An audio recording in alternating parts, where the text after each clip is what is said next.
Choco Joe, you know what it is. Yo, y'all niggas better stay DL. Down low. Stop flossing, man. You just want them to just come and get you. Learn from our mistakes, man. That's what this is about.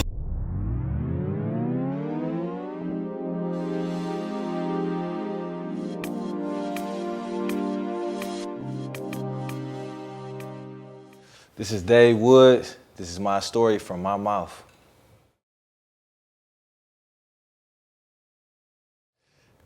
I'm 33 years old. I'm from Detroit. I was born from Detroit. You feel me? And I'm still in Detroit. How would you say was your upbringing? Poor, middle class, or rich? I could say it was up and down. You feel me? I could still say we was poor, we was rich. You feel me? But like, it was just in the middle. It was just up and down. Did you grow up in a single or co-parenting home? I was single. My dad was in prison for 13 years, and he kept going, back and forth to prison. So my mom, she held it down for us, and my dad held it down for us even in prison. You know what I mean? Like, he was still doing his thing in prison, hustling the best way he possibly can to provide, while he was in prison. But, my mama held it down for us, single parent. It's 6 of us. So she made it happen, though. She held it down, worked a couple jobs, but it was tight, you know what I mean? Like I said, it was up and down for us. Sometimes we was up, we was rich, sometimes we was poor. How different do you think your life would have been if your dad never went to jail? I think it would have been a lot better if he didn't went to prison, or if he wasn't in that mindset to go to prison. I think it would have been a lot better because he could have really been a father to us that we needed to like teach us, principles that a father's supposed to teach us, how to change, tire on the car, oil change, know how to be a young man. It just would have been, I think, a much easier process, especially for a young black man and, women, young black women as well, too.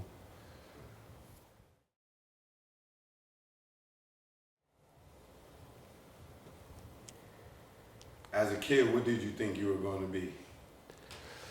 As a kid, I for sure knew I was going to be a business owner.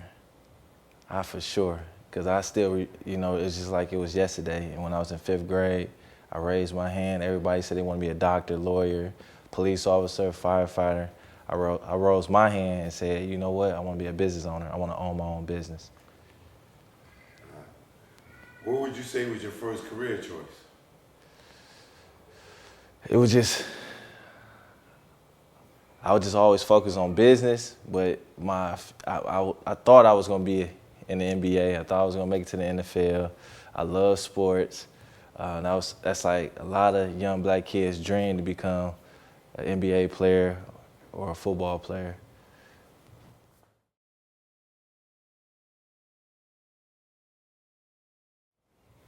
How far did you get in your education? My education, I went to college. I graduated from high school. I went to college, but my college got indicted. They had us paying tuition a few times.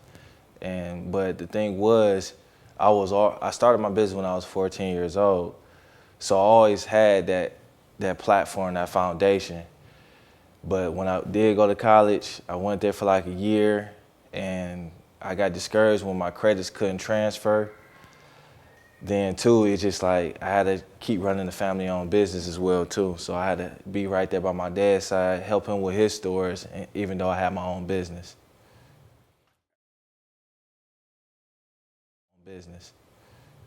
At what age you feel you became an adult? I had to grow up early because, like I said, my father wasn't home. He was in prison. So it's like, when you in that type of situation, you got to become a man early. So I had to provide, the best way I can, look out for my brothers and sisters. When my mom was, off to work, and two, I just had to take care of myself. I always had that type of mindset. So what age you say that? Man, I was like 11, 12, because I was selling candy, I was cleaning people's houses, I was hustling at an early age, where cutting grass, doing what I was supposed to do. But at the end of the day, I still was kind of caught in that space where, dang, should I go sell dope? Or should I stay on this side and just, keep it, you know what I'm saying, like positive? But I was just caught in that space because you got to understand, like, 85% of my family, they from the streets, even the women too. So it wasn't just the men, so like, and another thing, it's just like, they the ones that was relating to us. They the ones that was there. They was the ones that was just speaking. Like, my family that's doctors, lawyers, I mean, they just in a space where they don't even really connect with us. They just in their own space. They just feel like they don't want to be bothered. And that's the same way the world do a lot of the young people out here anyway. They like, people that's in them high places, they just look down on us or they don't have that time for us. And the people that had time for us is the people, the street hustlers and the people that's doing what they doing, but they right there, they speaking. They not passing us by. Yeah, that brings me to the point of this dude, the guys in Nashville, Gideon's Army. Right. I just showed you a video about them, and one of the guys, I asked him, I said, his name is Hambino.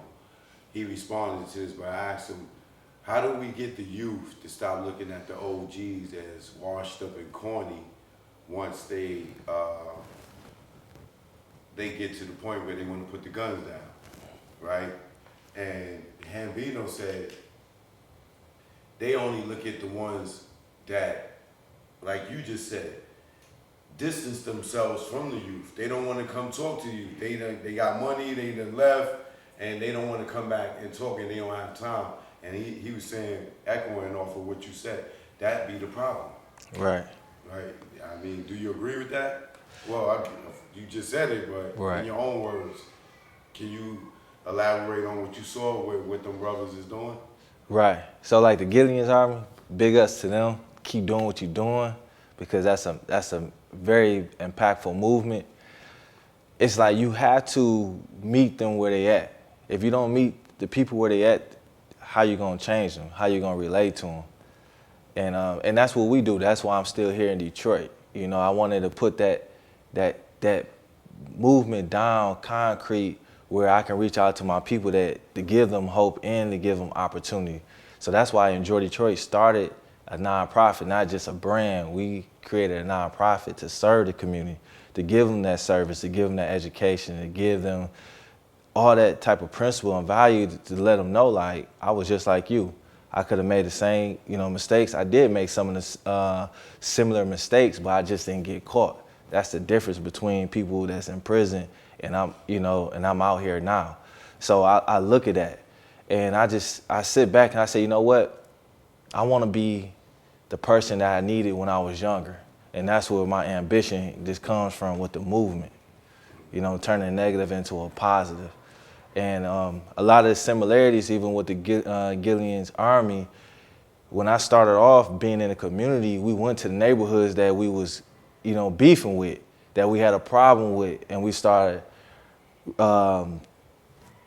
blessing their neighborhood, from cleaning up the trash, planting flowers, helping their moms, bringing groceries to their neighborhood, just being a blessing to their neighborhood. And when they seen that, it broke that stigma. It broke that generational curse where they like, dang, it's just all about a conversation. It's all about communicating. That's where a lot of the beasts come from, just miscommunication. And a lot of times we can relate to each other at that point where it's like when I was younger, I got into a fight with somebody that I didn't really know, but I just didn't like his energy that he was putting out. But if I would have had a conversation with him after we got done fighting, we ended up having a conversation and we became best friends. And I'm like, a lot of the situations that's happening in the community, if we just communicate and talk with each other and have the big homies embrace their people. If the big homies, if you don't embrace your people, then they're gonna keep doing what they're doing and they're gonna look over you and they're gonna make moves without your permission. And that's what's been going on. That's why a lot of killings is happening, because the big homies is not, it feel like they actually scared of the little homies now because of the reckless situations that they doing.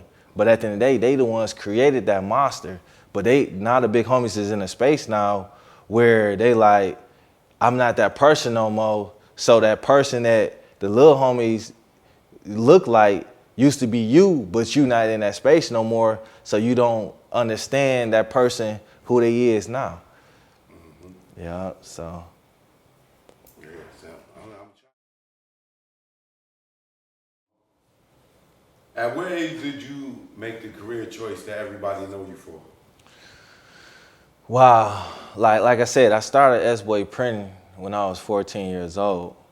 Then once I grew and seen the situations of my business growing, I always had an idea, like, if people spending their money with me and they building me up, we should be able to build them up as well too. And that's why I found my passion in my heart to be able to give back to the community. Because the portions of, if we get back to our city, instead of draining our city, we should put back into our city, like the liquor stores, the party stores, the gas stations, like all these convenience stores that's in the neighborhoods. The money that the people spend with you, if you give them a portion of that back in the neighborhoods, it's gonna be a blessing to them. Like we just gonna win. You feel me? And I seen a lot of my and I learned a lot of my hustle from my father. You know, because when he did come home from prison, after doing his 13 years, he had the same idea to just being a business owner. And when I seen that happen, I said, I ran down there, I hug on his waist to be like, I gotta learn this process, because I had the same vision, I got the same dream. Yeah. What were your early struggles pursuing this dream, making this happen? Like I said, it started off slow, but I had a lot of, like I said, I had a lot of negative influences in my life, where like from friends to family members, even to some of the customers, where they was tugging on me to like, hey, live the same street life your father lived, because you up next. So I was struggling with that situation with business. Should I stay doing business, or should I revert to just selling drugs? And then, because it was just hard, like being in business, cause like I didn't go to school, or I didn't learn the education behind business, where doing the paperwork, understanding how to get a loan, how to invest your money back in. Like, black families teach you how to get money, but they don't teach you how to save it. And that's what I was, that's what I was actually battling with. And that was a big struggle for me in business. The reason why a lot of black-owned businesses go out of business, because they know how to make the money, but they don't know how to save it. They don't know how to keep it. They don't know how to reinvest it the proper way to be able to, increase their business flow. So how did you overcome that struggle? Trial and error. So I've been through a lot, but like I said, and I revert back to prayer. Like I'm big on prayer. And giving God the glory and everything as well. But like I said, once you go through them hurdles in business, if you can identify them, then that's how you become successful.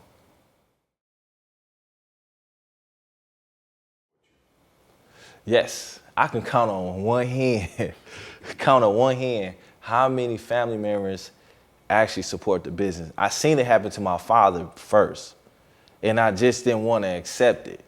My dad had convenience stores, especially like the dollar store. We had every item that a household supposed to constantly, repeatedly use, like paper towel, toilet paper, toothpaste, mouthwash, dishwashing detergent. And I can see only 5 family members come support us. And we have a big family. Just your family alone can make you, can have you survive in business to be successful. Who would you say was your biggest supporter? My biggest supporter is the youth. The youth built my business. And I give everything to them. I give them honor. I give them everything. That's why my doors is always open to the youth, because the youth believed in me first.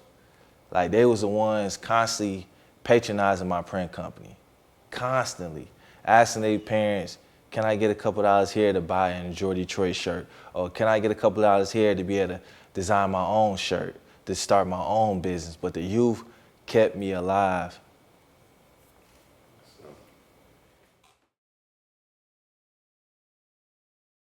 As far as relationships, what was your best relationship in business? My best relationship in business, as in what, company-wise or friendship-wise or teammate-wise? Whatever. My best relationship in business, oh man, I can just say my team, you know? I can just say my team was my best relationship in business. What was your best personal relationship? My best personal relationship in business? No, personal relationship. As in what? Your best personal relationship. You ain't got a name on it. Oh, man. Personal relationship. I had a lot of dope personal relationships. I can't really point the finger on it, but it can go, because I know a lot of people. I met a lot of people. And I had a lot of, great moments, even though they turned into disaster at the end. But I just appreciate all the moments I actually had just in life, period. That was a good one. You could dance. Where have you learned about relationships? In personal and in business? I learned now, for sure, as I grow, you cannot mix personal with business. It hurts. Like, the most people that will hurt you is your loved ones, the ones that's closest to you. And for me, looking at it, they still don't see that it's their fault of what they doing, but it's just something that you create that you just can't put your finger on, that it's just like you cannot mix personal with business. It might feel like you can go around a corner, you can go underneath, you can go over, but it always bites you at the end.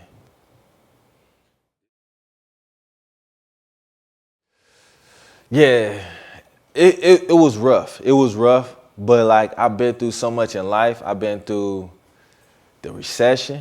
I've been through the blackout. I've been through the police tearing our stores down, robbing us, every holiday. I've been through family, family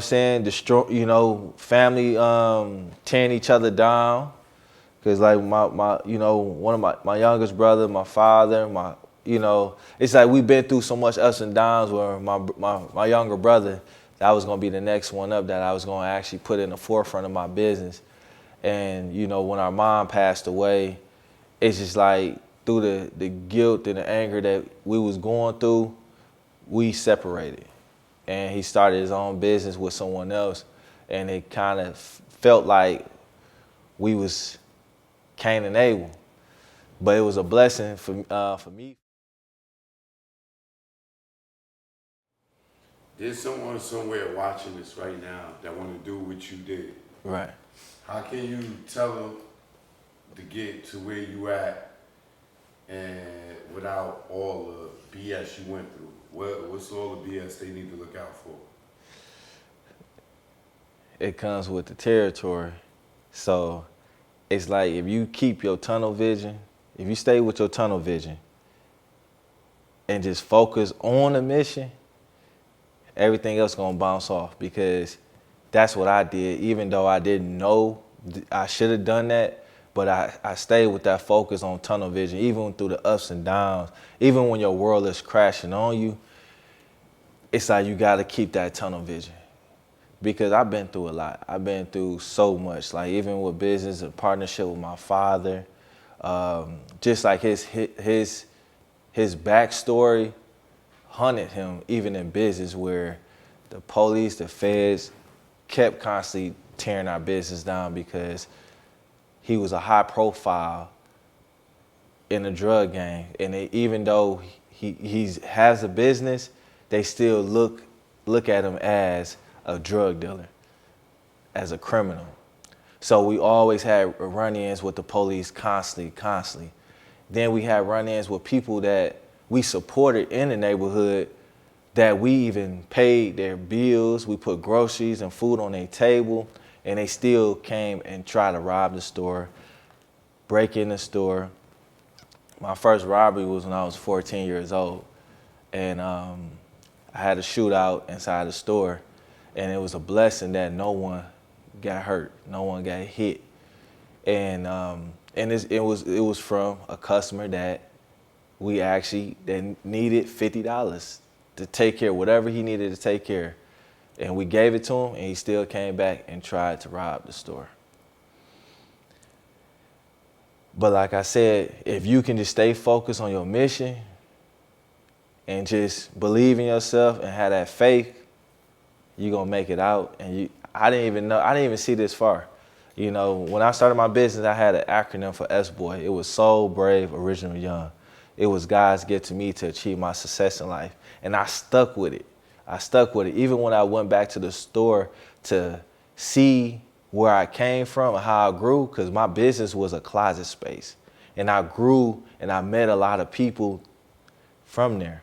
And this is the only business I ever had. This is the only income I ever had was my business. And I survived, and I'm 33 years old now. To this day, from 14 to 33, it was amazing. You know, then we birthed Enjoy Detroit as well too, in the midst of all that darkness. But the light was the business and the giving back to the community. Yeah, congratulations on moving, because I thought I was coming to the old place. Right. You know what I'm saying? I see you got a whole lot more space, and you elevated, and I'm proud of you for that, man. Exactly. I appreciate it. It was a big stepping stone. Man.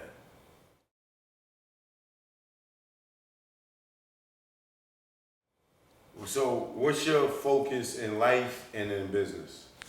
My focus in life right now is to self-love, to heal myself, because I went through a big, major deficit. I lost my mom from suicide.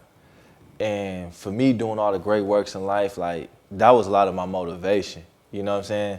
Like, I love my dad. My dad, I love him, and I appreciate him because I learned a lot from his mistakes. And that's what helped me to become who I am to this day. And like with my mom, she's my hero because she never did nothing wrong. Like, she was a pure angel. I seen her, she never cheated on my father. My dad, he got about 16 kids, he done his thing, and she always stood by his side through the ups and downs. She even went to prison for a minute for him. And she always held him down. Like, she loved him with everything, with her whole entire life. They met when they was like 17, 18 years old. They was like Bonnie and Clyde. And it was just, she had 6 beautiful kids, and she always treated us equally, and she always been there for us. And when she did lose her, when she ended up taking her life, it crushed me because I was working so hard to be able to provide certain things for her as a son. You know what I mean? Because that's our first queen, that's our first love. So a lot of my motivation was, from my mom. And, going through that process, I'm in the process is like self-loving myself again, and, going through the healing, through all the ups and downs that we went through in our family. Because people look at us as a perfect family. We always got to keep a smile on our face. But we've been through a lot, you know what I'm saying? My dad been through a lot. My brothers and sisters been through a lot. And the reason why I don't fault and hold grudges to no one, because we never asked them why. You know what I'm saying? What's their why? What they been going through. Because my dad lost his mother when he was 16 years old. Then he had to, he had to provide for himself the best possibly way he can. And he was hurt. And just to see the different events that he's been through in his life, no one asked him why, Then my mom, she like, you know, black women, they so strong. They go through every emotion. But at the end of the day, we gonna keep her name alive, and I'm gonna better myself for her. And with business, I'm just gonna share my story, just like how I've been. And anything I can do to better other people's lives and be a blessing to them, we're gonna keep thriving. You know what I'm saying? We're gonna keep thriving. And like with S-Way Printing, we're gonna turn this into a manufacturer. We're gonna keep building big brands, big business. With the nonprofit, we're gonna constantly develop programs to give youth and adults opportunity that they never had. So we on the up and up, and God is so amazing because even though we set these goals, he got bigger goals for us, and I'm just keeping the faith. I might become mayor one day. All my customers, the community always speaking it. I didn't see it, but it might end up happening. Yeah, I see it happening. You know what I'm saying? I definitely see it happening. And then I ran into Kwame today, and you talking that. Right. So that's the energy there. How's the and say your mom's name, so you know. My mom's name is Benita Suzetta Shoemake Woods. All right, rest in peace to your moms, man. And, Appreciate it.